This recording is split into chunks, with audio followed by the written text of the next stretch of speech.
தொடங்கலாம். நமஸ்காரம் சார். குரல் ஓரளவு மேனேஜபிள். பார்க்கலாம் தொடர்ந்து எப்படி போறது. சரி, தனக்கு உதவி செய்ய வந்த அனைத்து படைப்பிரிவினது தலைவர்களை சந்தித்த ராவணன் அவர்களை வரவேற்கிறான். அவனது வரவேற்பை ஏற்றுக்கொண்ட படைத்தலைவர்கள் அவனிடம் எதனால் இப்படிப்பட்டதோர் சூழல் ஏற்பட்டது என்பதை தெரிந்து கொள்ள ஆசைப்பட அதற்கு ராவணன் விளக்கம் தருகிறார். மாதர்களும் மைந்தரும் நின் மருங்கு இருந்தார், பேது உறாதவர் இல்லை. நீ வருந்தினை பெரிதும் பெரிதும் யாது காரணம் அருள் என அனையவர் இசைத்தார். சீதை காதலில் புகுந்துள பரிசு எல்லாம் தெரித்தார். நின் மருங்கு இருந்தார் மாதர்களும் மைந்தரும், உன்னோடு இருந்து கொண்டிருக்கக்கூடிய பெண்கள் பிள்ளைகள் பேது உறாதவர் இல்லை. நீ பெரிதும் வருந்தினை. ராவணனே, உன்னோடு இருக்கக்கூடிய பெண்களும் பிள்ளைகளும் ரொம்ப பெரிய அளவுல கலக்கம் அடைந்திருக்கிறார்கள். அதனால்தான் எங்களை எல்லாம் வர சொல்லி தூதுவர்கள் வந்து சொன்னார்கள். இந்த அளவிற்கு கலக்கம் அடைதற்கு உண்டான காரணம் என்ன? யாது காரணம் அருள் என அனையவர் இசைத்தார். என்ன காரணத்தினால் எல்லோரும் கலக்கம் கொள்ளக்கூடிய அளவினுக்கு முன்னிலை இருக்கிறது? அதற்கு உரிய விளக்கத்தை தாய் என்று கேட்டவுடனே வேறு வழி இல்ல, ராவணன் உண்மையை சொன்னான். என்ன? சீதை காதலில் புகுந்துள பரிசு எல்லாம் தெரித்தான். சீதை மேல் வைத்த காதலால் உண்டான இழப்புகளை எல்லாம் வரிசையா சொன்னான். வேறு வழி இல்லைங்க, உண்மையை சொல்லியாக. உடனே வந்தவர்கள் கேட்டார்கள், கும்பகண்ணனோடு இந்திரஜித்தையும் குலத்தின் வெம்பு வெஞ்சினத்து அரக்கரதம் குழுவையும் வென்றார். அம்பினார் சிறு மனிதரே நன்று, நம் ஆற்றல் நம்ப சேனையின் வானரமே என நக்கார். வந்தவர்கள் எல்லாம் சிரிக்க தலைப்பட்டார்கள். என்ன சொல்லி சிரித்தார்களா? நமது தலைவனே ராவணனே, கும்பகர்ணனோடு இந்திரஜித்தையும் குலத்தின் வெஞ்சினத்து அரக்கர்தம் குழுவையும். கும்பகர்ணன் இந்திரஜித்தன் நம் குலத்திலே பிறந்த பெரிய கோபத்தினுக்கு உரிய அரக்கர்களினது பெரிய கூட்டத்தையும் மானுடர்களாக வந்த 2 பேர் கொன்றிருக்கிறார்கள். எப்படி? அம்பினால் வென்றார் சிறு மனிதரே சேனையும் வானரமே. அப்ப அவன் கேட்கிறான், நம்மை சார்ந்துள்ள இவ்வளவு பெரிய படை கும்பகர்ணனோடு இந்திரஜித்தனோடு அவர்கள் மட்டும் அழியல, அவர்களோடு நம் படையினது பெருக்கத்தை கண்டு எதிரிகளெல்லாம் வெம்புவார்கள். அப்படிப்பட்ட கோபத்தை காட்டக்கூடிய நம்முடைய அரக்கர்களினது பெரும் படையை அம்பினால் வென்றவர்கள் சிறிய மனிதர்களா? அவர்களுக்கு துணையாக வந்தது குரங்குகளா? என்ன வேடிக்கையாக இருக்கிறது! நம்முடைய வீரம் இவ்வளவு இழிவானதாகிவிட்டதா? நம் ஆற்றல் நன்று என நக்கார். நமது வலிமை பரவாயில்லை, ரொம்ப பெருமைக்குரியதாக இருக்கிறது என்று ஏளனமாக சொன்னார். இதுக்கு பேரு அங்கதம்னு பேர். அங்கதம்னா ஏளன குறிப்பு தோன்ற பேசுவது. மானுடர்கள் கிட்ட போய் அதுவும் குரங்கு படைகள்கிட்ட போய் தோக்கிற அளவுக்கு நாம ஆயாச்சா? நம்ம வீரத்தை கண்டு எல்லோரும் பயப்பட்ட காலம் ஒன்று உண்டு. இப்போ அது போய் வெறும் மானுடர்களிடமோ குரங்குகளிடமோ நாம தோற்கிறோம். நன்றாக இருக்கிறது நம்முடைய வீரம். நம் ஆற்றல் நன்று என நக்கர் தங்களுக்கு தாங்களே சிரித்துக் கொண்டார்கள் ஏளனமாக. குறிப்பு பொருள் என்ன? நம்ம வீரம் ஒழுங்கானதுதான். ஆனால் சீதையின் பால் நீ வைத்த காதல் நம்மை பலவீனப்படுத்தி இருக்கிறது. அதனால ஏளன குறிப்பு. என இந்த இடத்தை விட்டா ராவணனை அவன் செய்த தவற சுட்ட முடியாது. அதனால ஏளன குறிப்போடு சொன்னார்கள். நம்முடைய வீரம் அவ்வளவுதானா?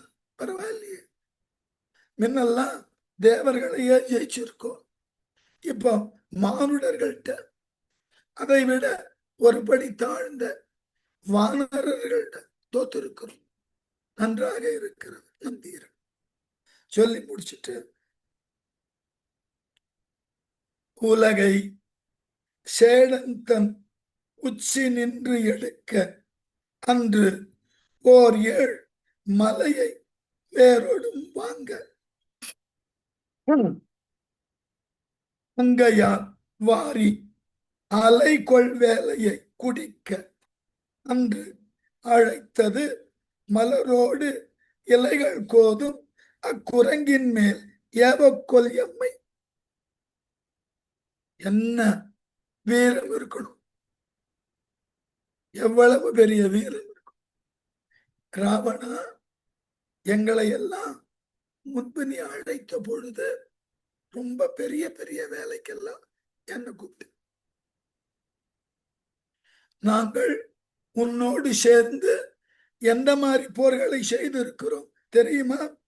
உலகை சேடன் தன் உச்சி நின்று எடுக்க அன்று. முன்பெல்லாம் ஆதிசேழன் தலை மேல இருந்த உலகத்தை முற்றிலுமாக வெற்றி கொள்ள எங்களை கூப்பிட்டு. அதுல ஒரு அர்த்தம் இருக்கு. அடுத்து ஓர் ஏழ் மலையை வேரோடும் வாங்க. இந்த உலகை சுற்றி இருக்கக்கூடிய 7 மலைகளை வேரோடு எடுப்பதற்கு கூப்பிட்ட. அதுவும் சரி.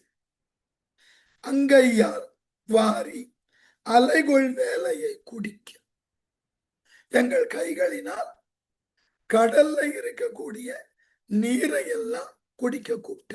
இதெல்லாம் அன்னைக்கு. அப்ப நாங்கள் வந்தோம். ஏன்னா எங்கள் தகுதிக்கும் எங்கள் பெருமைக்கும் வீரத்துக்கும் உரிய வேலையை கொடுத்த. இப்ப எதுக்கு கூப்பிட்டுருக்க? கேவலம் குரங்குகளோட சண்டை போட என்ன கூப்பிட்டுருக்க? மலரோடு இலைகள் கோதும். குரங்குகள் எதை சாப்பிடும்? மரங்கள்ல இருக்கிற இலைகள், மலர்கள், இப்படிப்பட்ட காய்களை தின்னக்கூடிய சாதாரண சாக பட்சினிகள் குரங்குகள். அவைகளோடு போர் செய்ய எங்களை கூப்பிட்டுருக்க. என்ன ஒரு கேவலம் இது! இதுகாரும் செய்த போர்கள்லாம் ரொம்ப பெரிய போர்கள். அப்படிப்பட்ட வீரத்தை காட்டின நாங்கள். அது ஒரு காலம்.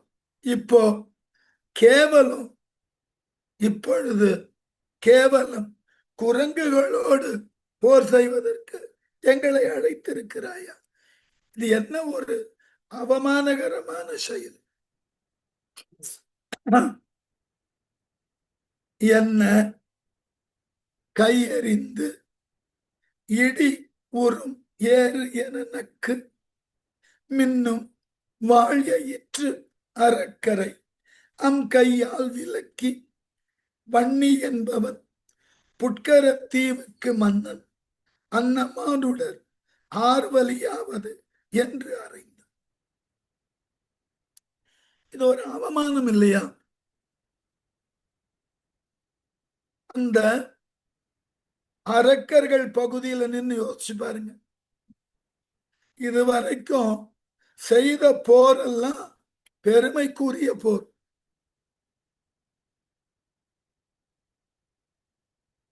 ஒரு செஸ் விளையாட்டு இளைஞர்கள்கிட்ட முன்னெடுக்க வேண்டி செய்தித்தாள் எல்லாம் வந்தது. நம்ம இந்தியாவின் கிராண்ட் மாஸ்டர் இருக்கார் இல்லையா, விஸ்வநாதன் ஆனந்த், அவரை ஒரு பள்ளிக்கு வரவழைத்து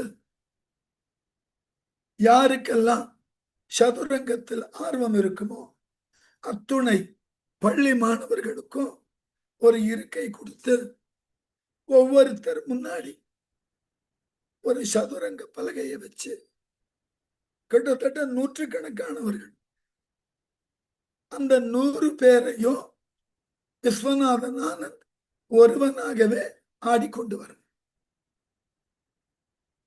அவர் ரொம்ப சிரிப்போடு செஞ்சார்.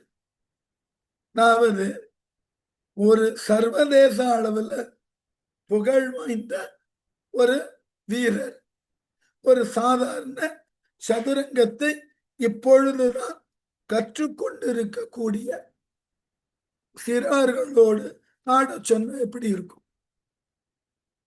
ஒரு வேடிக்கை. அது போல இந்த புட்கர தீவிலிருந்து வந்தவன் கேட்டான், என்ன நினைச்சுட்டு இருக்க ராவணா? எங்கள் ஆற்றல் உனக்கு தெரியும் இல்லையா?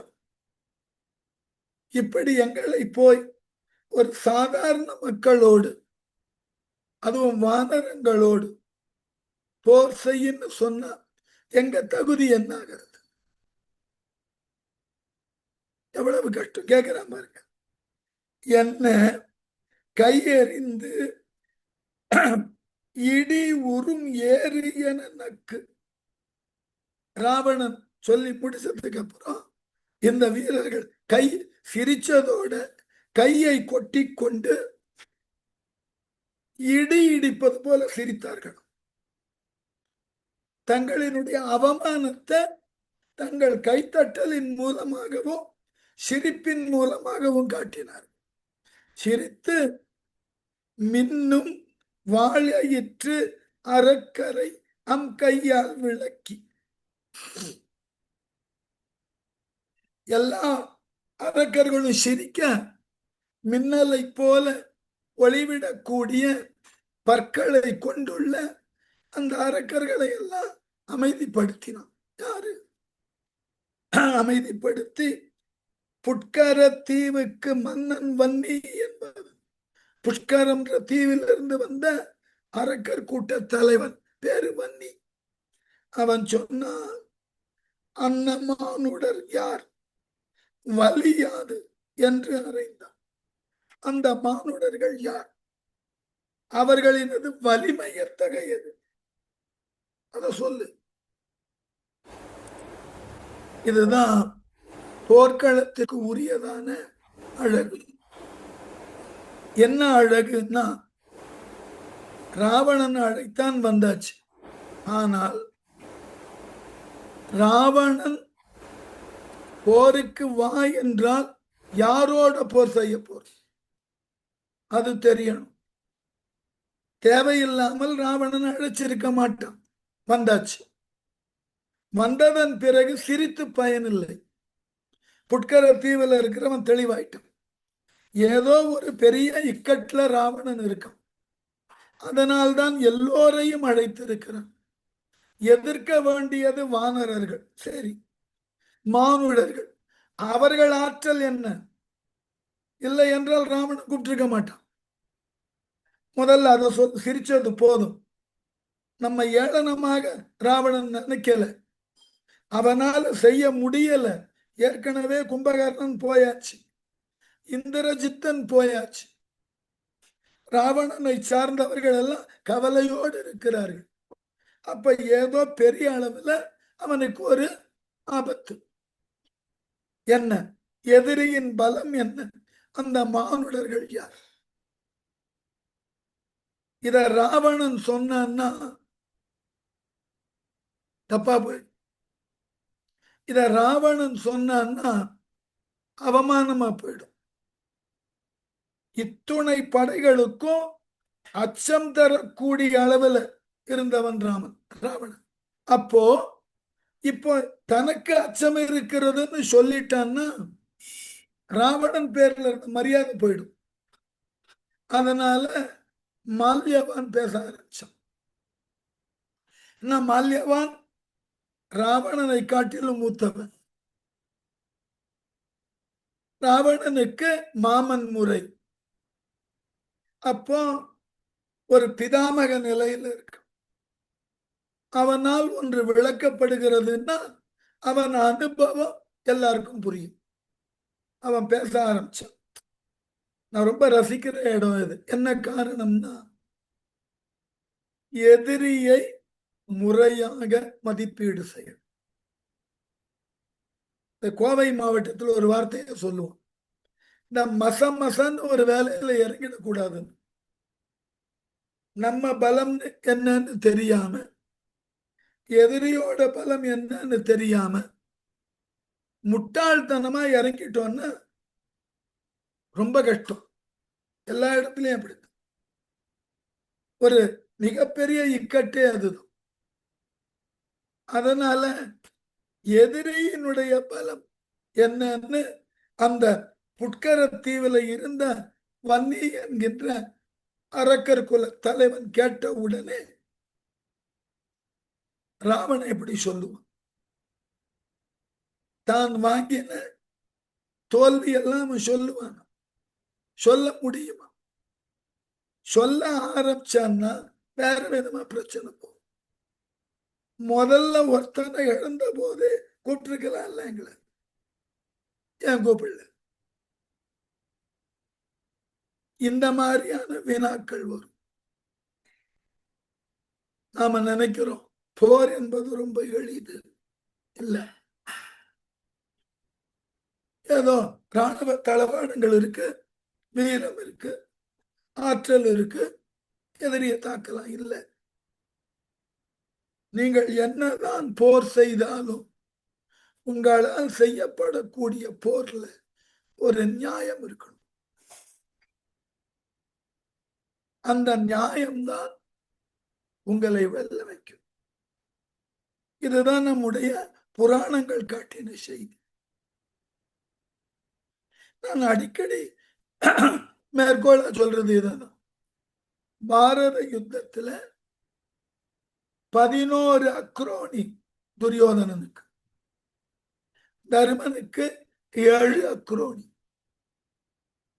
தருமனை விட 4 அக்ரோனி துரியோதனன் இருந்தது. இருந்தாலும் துரியோதனன் தோற்றான். என்ன காரணம்? தருமனிடம் நியாயம் இருந்தது, அவ்வளவு, வேற ஒன்றுமே இல்லை. அதனால்தான் இன்னைக்கு கருத்து வேறுபாடு என்ன வந்தாலும் உடனே நாம என்ன கேட்கிறோம்? இதுல இருக்கிற நியாயத்தை கேளுங்க சார் சொல்றோம். அப்ப நியாயத்தோடு போர் செய்தல் என்பது ஒரு அடிப்படை வெற்றிக்கு வழிவகுக்கும். அதனால மால்யவான் ரொம்ப அழகா பேச ஆரம்பிச்சான். மற்ற அவ்வாசகம் கேட்டலும் மாலியவான் வந்து உற்ற தன்மையும் மனிதரது ஊற்றமும் உடன் ஆம் கொற்ற வானர தலைவர்தம் தகைமையும் கூற கிற்றும் கேட்டிறார் என்றன கிளத்துவான் துணிந்தான். எவ்வளவு அழகான இடம்! மால்யவான் மாதிரி ஒரு சமர்த்தன் விளக்கம் தரும். தன் பக்கம் இருக்கக்கூடிய குறை என்று காட்டக்கூடாது. எதிரியிடம் இருக்கக்கூடிய ஆற்றல பெருமளவுல சொன்னா வந்தவெல்லாம் பயப்படுவோம். அத கொஞ்சம் நாகரீகத்தோட மறைச்சும் மறைக்காம பேசும் ஆரம்பிச்சா பாருங்க. மற்ற வாசகம் கேட்டலும்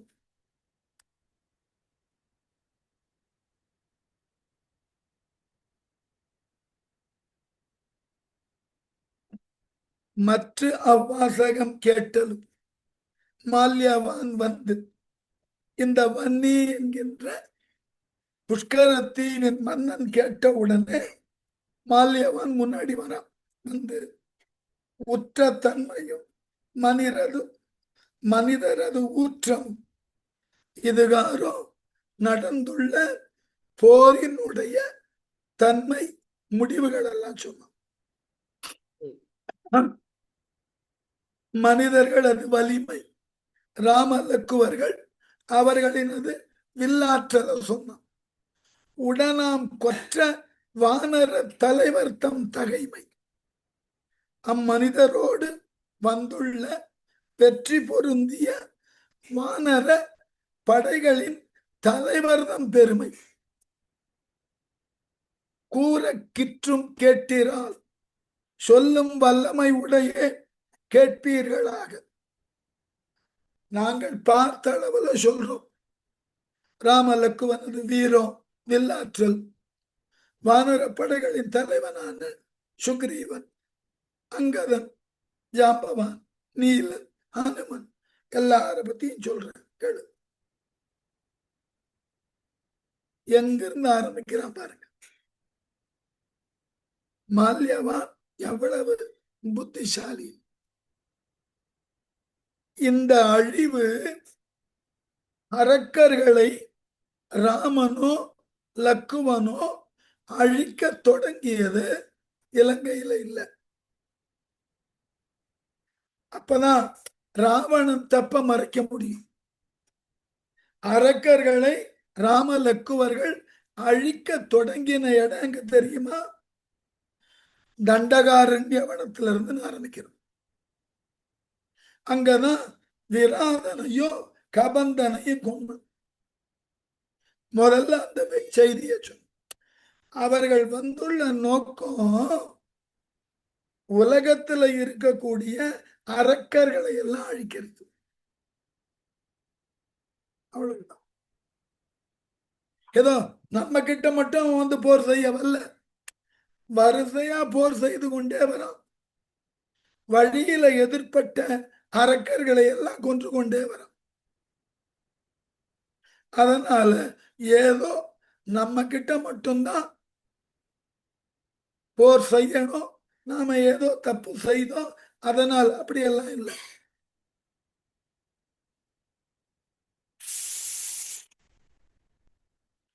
ரொம்ப தெளிவா சொன்ன. விராதன்ல இருந்து ஆரம்பிச்ச. பரிய தோளுடை விராதன் மாரீசனும் பட்டார் கரிய மால்வரை நிகர் கரத்தூடனர் கதிர்வேல் திரிசிரா அவர் திரைக்கடல் அன பெருஞ்சேனை ஒரு விழால் ஒரு நாழிகை பொழுதில் உலர்ந்தார். என்ன நாகரீகமா மறைச்சு பேசுறாங்க. நம்ம ஆங்கிலத்துல ஒரு வார்த்தை சொல்லுவோம் இல்லையா, டிப்ளமேட். ஒரு டிப்ளமேட்டிக்கா பேசணும். தம் பக்கம் இருக்கிற குறைய மறைக்கணும். அப்புறம் என அதிகமா சொன்னா நம்மை நாடி வந்தவர்கள் நம்புவார்கள். ரொம்ப பெரிய விஷயம். எப்படியா ஒரு விழால் பரிய தோளுடை விராது மாரீசனும் பட்டார். ராமனுடைய ஒரு வில்லினால் ஞாபகம் வச்சுக்கோ. அப்ப விராதனையோ மாரீச்சனையோ கொல்றதுக்கு பெரிய படையெல்லாம் இல்லை, ராமன் மட்டுமே. அவன் தனி ஒருவனா நின்று நம்ம அரக்கர்களில ஆற்றல் வாய்ந்த பல பேரை முடிச்சிருக்கான். ஒரு விழால் ஒற்றை வில்லினால் பருத்த தோள்களை உடைய விராதனையும் மாரீச்சனையும் இந்த ராமன் தான் கொன்று. தன்னிடம் இருக்கக்கூடிய ஒரு வில்லுன்னா ஒப்பற்ற வில்லு, பத்த வில்லு எடுத்து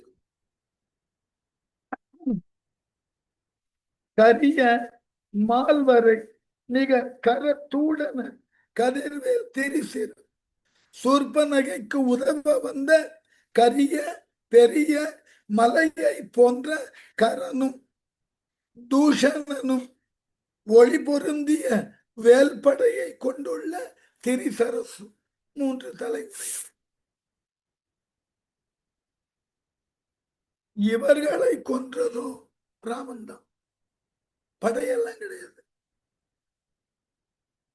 இவர்களெல்லாம் கொன்னதுக்கு அப்புறம் தான் சுக்ரீவன் நட்பே கிடைச்சது அவனுக்கு.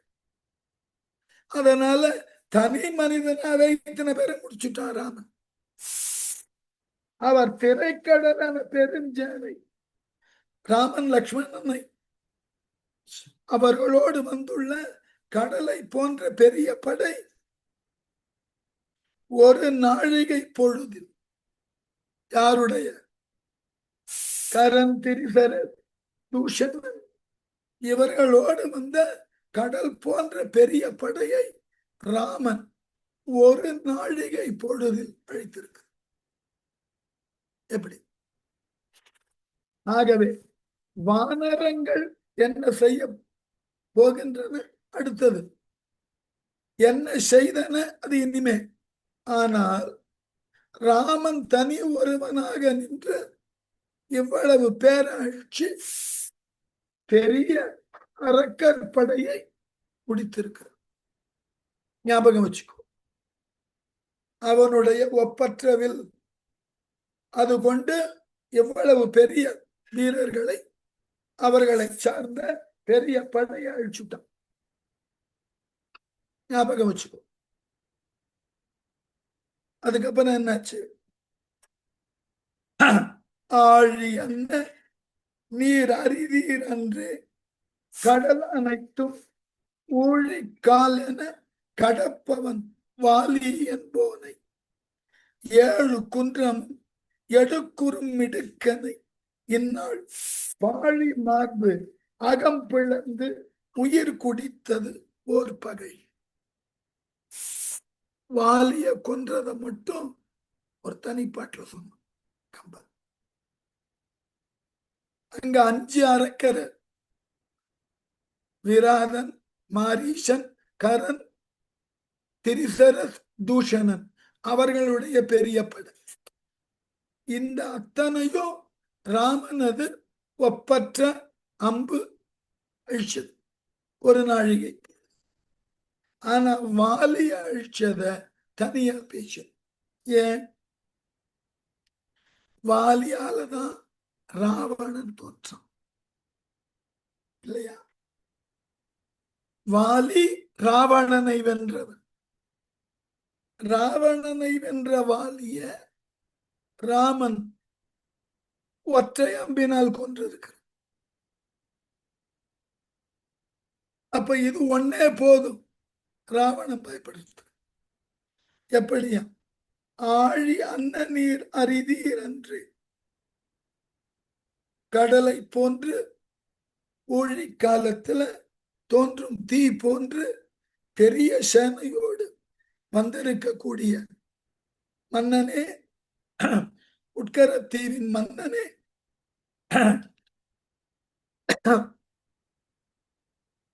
கடலை ஊழி காற்றினை போல் விரைந்து கடக்கக்கூடிய ஆற்றல் பெற்ற வாலி என்போனை அறிதீர் என்று. உங்களுக்கு வாலியை பத்தி தெரியும் இல்ல? ஏன் தெரியாது? ராவணனையே வென்றவன். இந்த வாலியை பத்தி உங்களுக்கு தெரியும் இல்லையா? ஆற்றல் எப்படி தெரியுமா? 7 குன்றமும் எடுக்கும் மிடுக்கனை, 7 மலையையும் அந்த வாலி ஒருத்தனே தூக்கிடுவோம்.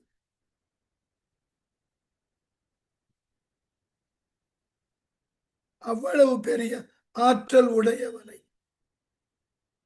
என்னால் ஓர் பகழி பாழி மார்பு அகம் பிளந்து உயிர் குடித்தது. அப்படிப்பட்ட வாலியின் மார்ப இந்த ராமனுடைய ஒற்றை அம்பு மார்பை பிளந்து அவனது உயிரை குடித்தது. அவ்வளவு பெரிய ஆற்றல் உடையவன் ராமன். அவன் இப்ப படையோட வந்திருக்கான். ராவணன் பயப்படாம இருக்க முடியுமா? நம்மை சார்ந்த பல அரக்கர்களை கொன்று விட்டான்.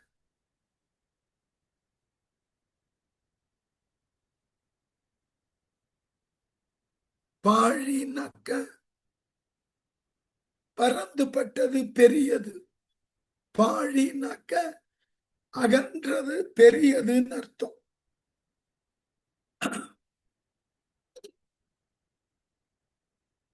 பாழி மார்புன்னு அகன்ற, பெரிய மார்பு மாலி. 7 மலையையும் தூக்கக்கூடிய தோல். இப்ப எவ்வளவு பெரிய மார்பு இருக்கணும். அந்த மார்பினை ராமனது ஒற்றையம்பு. யோசிச்சு பாரு. இந்த மார்பை பத்தி நிறைய இடங்கள்ல பார்த்திருக்கோம். கும்பகர்ணனை பார்த்தவன் அந்த மார்பை தான் சொல்லுவான் கம்பன். ஒரு தோல்ல இருந்து இன்னொரு தோளுக்கு சூரியன் போறதுக்கு 1 நாள் எடுத்துக்குமா.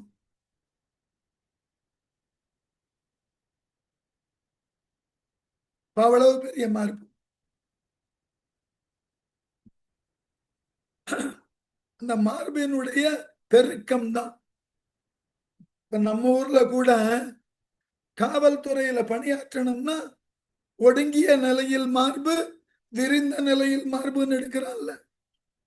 எவ்வளவுக்கு எவ்வளவு மார்பு விரிகிறதோ அவ்வளவுக்கு அவ்வளவு சுவாசத்தினால் காற்று உள்ள போகிறது. இப்ப நம்ம ஆற்றல் கூடும். அதனால வீரன்னு சொன்னா அவன் மார்பினுடைய அகலத்தை சொல்லணும். அகன்ற மார்பு. பாழினா அகன்ற, பெரிய, நீண்ட. அப்படிப்பட்ட அகன்ற மார்பை உடைய வாலி 7 மலைகளையும் தான் ஒருவனாக எடுக்கக்கூடியவன். அப்படிப்பட்டவனு ராமனது ஒற்றையம்பு கொன்றது. ஞாபகம் வைத்து. அதனாலதான் ராவணன் அச்சப்படுகிறது. இதெல்லாம் வருவித்துக் கொண்டு ஏன் உங்களை வர வச்சான்னா இதனால. அடுத்தது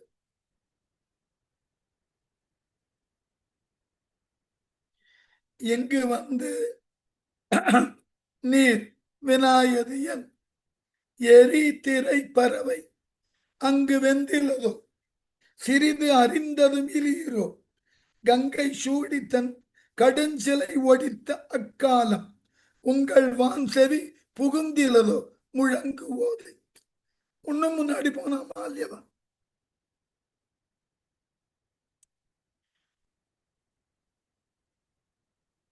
மன்னா புட்கர தீவிலிருந்து வந்தவனு இங்க வந்துதான் அந்த ராமனுடைய ஆற்றலை எங்க கிட்ட கேட்டு தெரிஞ்சுக்கணுமா?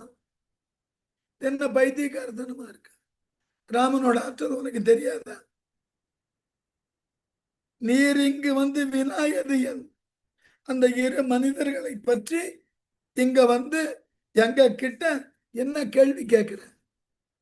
உனக்கு தெரியாது? எரி திரை பறவை அங்கு வெந்திலதோ. ராமனது அக்னி கணையினால ஏற்பட்ட வேகம் உங்க புட்கர தீவுல தெரியலையா? இப்ப சொல்றோம் இல்லையா, சுனாமி ஒரு இடத்துல ஏற்பட்டா சுற்றி உள்ள தீவுகள்ல அந்த அதிர்வு தெரியும் இல்லையா? அதே மாதிரி கேட்கணும்.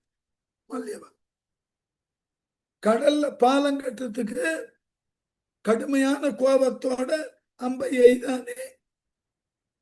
அந்த வெம்மை தாங்காமல் கடல் அரசன் வெளியே வந்தானே.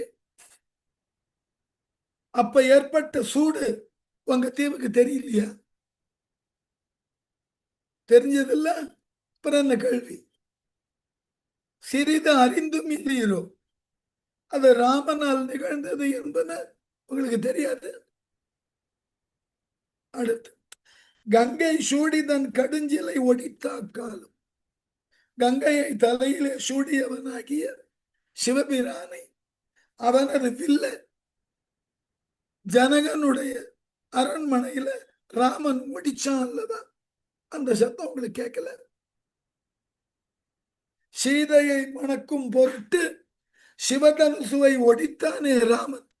அந்த சத்தம் முழங்கு ஓதை உங்கள் வான் செவி புகுந்திலதோ, உங்களுடைய காதுல சத்தம் கேட்கல. எப்படி? நமக்கு உண்டான அனர்த்தம் ரொம்ப நாளைக்கு முன்னாடி ஆரம்பிச்சாச்சு. ரொம்ப நாளைக்கு முன்னாடியே அரக்கர்களை அழிக்கிறதுக்கு உண்டான ஆரம்பம் போட்டாச்சு. அப்படி தொடர்ந்து வந்து இப்ப இலங்கையில முடிய போறது. இந்த மாதிரி காவியத்துல குறிப்பு கொடுக்கிறது ரொம்ப அழகு. இதை விட ரொம்ப கம்பனுக்கு முன்னோடியா இந்த காவிய குறிப்பை காட்டின பெருமை இளங்கோவடிகளுக்கு. சிலப்பதிகாரத்துல ஒரு கதாபாத்திரம் உங்களுக்கு தெரியும், மாடல மறையோன். அவன் புகார் நகரத்தை சார்ந்தவன், ஒரு அந்தணன். கன்னியாகுமரியில நீராட போனவன் திரும்பி புகாருக்கு வரும்போது வழியில் கோவலன்னு பார்த்தான். அதிர்ச்சி. கோவலன் பெருமையெல்லாம் சொன்னதெல்லாம் ஒரு பக்கம். அதுக்கப்புறம் கோவலனுக்கு மதுரையில ஏற்பட்ட விளக்கத்தை எல்லாம் அவன் தான் புகார் நகரத்துக்கு போய் சொன்னான். கோவலன் இறந்தது, கண்ணகி வழக்குரைத்தது, மதுரையை எரித்தது, இதெல்லாம் அவன் சொன்னான். அதனால புகார்ல பல குழப்பம் ஏற்பட்டது. பலர் உயிர் துறந்தார்கள், பலர் துறவியா போனார்கள். கோவலனது பெற்றோர்களோ கண்ணகி பெற்றோர்களோ தாயர்கள் இறந்து போனார்கள், தந்தையர்கள் துறவியா போனார்கள். ஐயோ, நாம இப்படி எல்லாம் ஒரு விஷயத்தை சொல்லி இப்படி ஒரு குழப்பத்தை ஏற்படுத்திட்டோமே, இதனால வந்த பாவம் நம்ம சும்மா விடாதுன்னு இவன் மாடல மறையோ காசிக்கு கிளம்பினான்.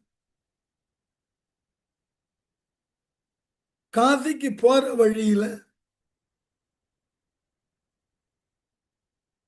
சேரன் செங்குட்டுவன் கண்ணகிக்கு கோவில் அமைக்க படையோட வந்து இறங்கி கனக விசையர்களை வென்று அவர்கள் தலையில கல் சுமத்தி அதை பார்க்கிறோம்.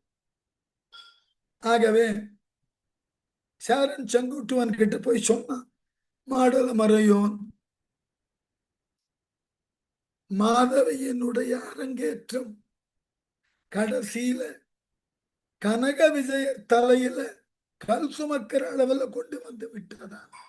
என்ன அழகான காப்பியத்தினுடைய முக்கிய கிரக்ஸ்ன்றோம் இல்லையா, அந்த முக்கிய முடிச்சு ரெண்டே வார்த்தையில சொல்லிட்டேன். எப்படி? மாதவியின் அரங்கேற்றம் கனக விசையர் தலையில கல்லாய் வந்து நின்றார். அங்கதான் சிலப்பதிகாரம் தொடங்கி முடிகிறது. அதே மாதிரி இங்க மல்லேவன் சொன்னான், இன்னைக்கு இந்த ராம லக்ஷ்மணர்கள் இலங்கையை தாக்க வந்திருக்காங்கன்னு நீ நினைக்காத மன்னியா. சீதையை மணக்க எப்ப அவன் சிவதனுசுவை ஒடித்தானோ அப்பவே நமக்கு உண்டான அழிவு தொடங்கிவிட்டது. நம்மை அழிப்பதற்கு உண்டான கால்கோல் சிவபக்தனாகிய ராவணன், அந்த சிவனால் கொடுக்கப்பட்ட வில், அதை ஒடித்தவன் ராமன். அப்போ இந்த அரக்கர்களை அசுரர்களை அழிக்கிறதுக்கு இன்னைக்கு திட்டம் போடல, அங்கு தொடங்கியது. வரிசையா ராமன் காட்டுக்குள்ள வர வர ஒவ்வொரு அரக்கனையா முடித்து கொண்டு வந்தான். எரியற நெருப்புல எண்ணெய் விடுறது போல ராவணன் சீதையை தூக்கினது இன்னமும் மோசமான பலனை கொடுத்தது. அதனால திடீரென்றெல்லாம் இந்த பகையை நம்ம உருவாக்கிக்கல, அது ஆரம்பிச்சாச்சு, இப்ப முடிய போகுது, ஒரு முடிவை நோக்கி வந்திருக்கிறது. இந்த முடிவுல அரக்கர்கள் ஜெயிக்க போறோமா இல்ல வந்த மானுடர்களை ஜெயிக்க விட போறோம், இதான் கேள்வி. அதனால சீதையை மணக்க ராமன் சிவதனுசுவை ஒடித்த ஒலி உங்க காதல கேட்கல, அன்னைக்கு ஆரம்பிச்சது நம்ம அழிவு. அடுத்து 1000 பெருவெள்ளம் உண்டு இலங்கையின் அளவில் தீயின் வெய்ய போர் அரக்கர்தம் சேனை அச்சேனை போயது அந்தகன் புறம் புக நிறைந்தது போலாம் ஏயும் மும்மை நூல் மார்பினர் எய்தவில் 2 லக்ஷ்மணனை சேர்த்துட்டான். இதுவரைக்கும் அந்த அழிவு ராமன் மட்டும் செஞ்சது. இலங்கைக்கு லக்ஷ்மணன் வில்லும் சேர்ந்தது. இப்ப 2 வில்லு, ஒத்த வில்லுக்கே நம்ம எல்லாத்தையும் இழந்துட்டோம். இங்க 2 வில்லு இருக்கு. எப்படியா? இலங்கையின் அளவில் தீயின் வெய்ய போர் அரக்கர்தம் சேனை, இலங்கையோட எல்லையில நெருப்பினும் கொடிய போராற்றல் மிக்க அரக்கர்தம் படைய 1000 பெருவெள்ளம் உண்டு அச்சேனை போயது. எவ்வளவு இருந்ததா ராவணன் கிட்ட? 1000 பெருவெள்ளம் எனும் அளவில் அவ்வளவு பெரிய படை இருந்து இப்ப அத்தனையும் போயது. 2 பேரே முடிச்சுட்டாங்க. அந்தகன் புறம்புக நிறைந்தது போல, அந்தகன் யமன், யமனோட பட்டணத்தை திணற திணற நிறைச்சாச்சு இந்த ராமலட்சுமர். நம்முடைய 1000 வெள்ளம் எண்ணிக்கையில உள்ள படையில உள்ள அத்தனை பேரையும் கொன்று யமபுரத்தை நிறைச்சிட்டான். அங்க இப்போ ஜனத்தொகை மிகுதியாயிற்று. அதோட இல்லை, ஏயும் மும்மை நூல் மார்பினர் எய்தவில் 2. இவ்வளவு யார் செய்தார்கள் தெரியுமா? பூணூலை அணிந்திருக்கக்கூடிய ராம லக்குவன் என்கின்ற 2 வில்லு. நான் ரொம்ப ரசிக்கிற இடம். இதை காட்டிலும் ரொம்ப அழகா விளக்க முடியாது.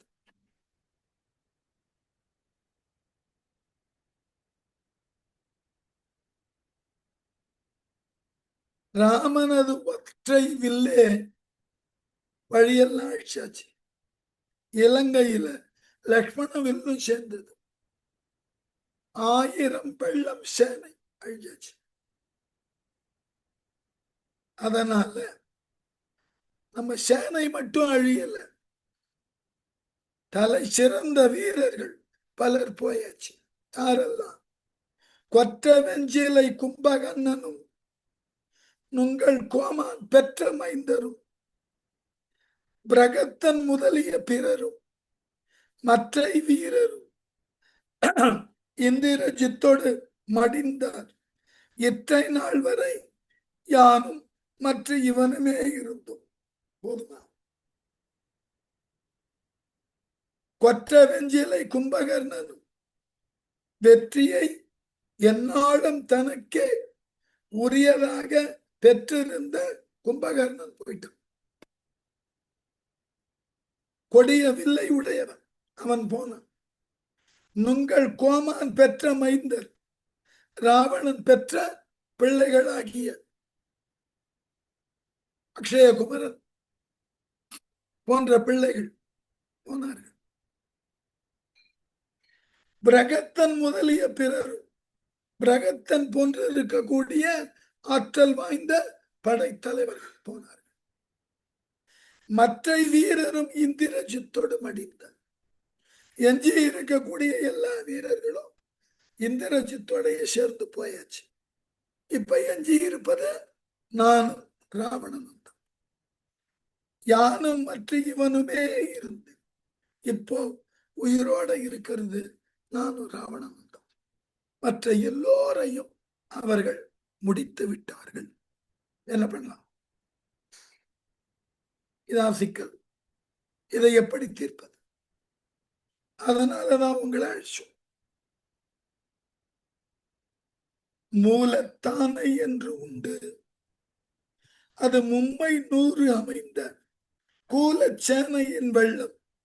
மற்ற அதற்கு இன்று குறித்த கால செய்கை நீர் வந்துள்ளீர். இனி தக்க கடலோர் சீல செய்கையும் கவிப்பெரும் சேனையும் தெரிக்க. ராவணனுக்கு உதவி செய்யறதுக்கு மூல சைன்யம்னு ஒண்ணு உண்டு. பின்னாடி படிப்போம். மல்யவான் சொல்றான், அது ரொம்ப தேவைன்னும் போது வரும். சொல்றோம் இல்லையா, எமர்ஜென்சி, தவிர்க்க முடியாத சூழல், அப்பதான் இந்த மூல சைன்யம். அதுதான் இப்ப இருக்கு. மூலப்படை என்ற ஒன்று உண்டு, அது மும்மை 100 அமைந்த கூலச்சேனையின் வெள்ளம். அது 300 அமைந்த வெள்ளம் என்கின்ற அளவு, 300 வெள்ளம். எவ்வளவு பெரிய படைன்னு பாருங்க. எமர்ஜென்சிக்கு இருக்கிற படை அது. அந்த படை பத்திரமா இருக்கு, அது வரணும். அவர்களோடு இப்ப நீங்க சேர்ந்திருக்கீங்க. மற்ற அதற்கு இன்று குறித்த கால செய்கை நீர் வந்துள்ளி. அந்த மூல சைன்யம் வந்து போர் செய்ய தயாராக இருக்க அந்த நேரத்தில் நீங்கள் உங்கள் பெரிய படைகளோடு வந்திருக்கிறீர்கள். மூலப்படையோடு நீங்களும் சேர்ந்து இப்போ ராமலக்குவரை வானரத்தை எதிர்க்கணும். ஆகவே இனி தக்க கடலோர் சீல செய்கையும் இனி தகுதி அமைந்த கடல்களை அணிந்த வானர படைகளின் தலைவர்களையும் அவர்களோடு நிற்கக்கூடிய ராமலக்குவர்களையும் கவிப்பெருஞ்சேனையும் தெரிக்கில் மிகுந்த குரங்கு படையின் தன்மையும் கூறணும்.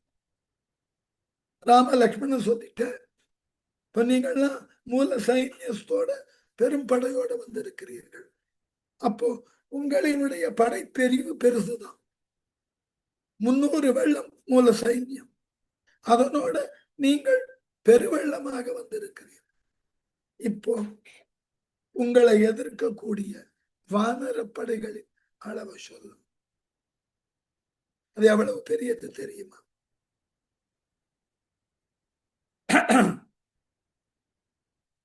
ரொம்ப அழகா சொன்னோம். முதல்ல வானர படையோட பிரிவு அப்புறம் பேசலாம். அதுல இருந்து வந்த ஒரு ஒற்றை குரங்கு லங்கைய கொளுத்திட்டு போயிட்டது. ஒரு குரங்கு. எப்படி?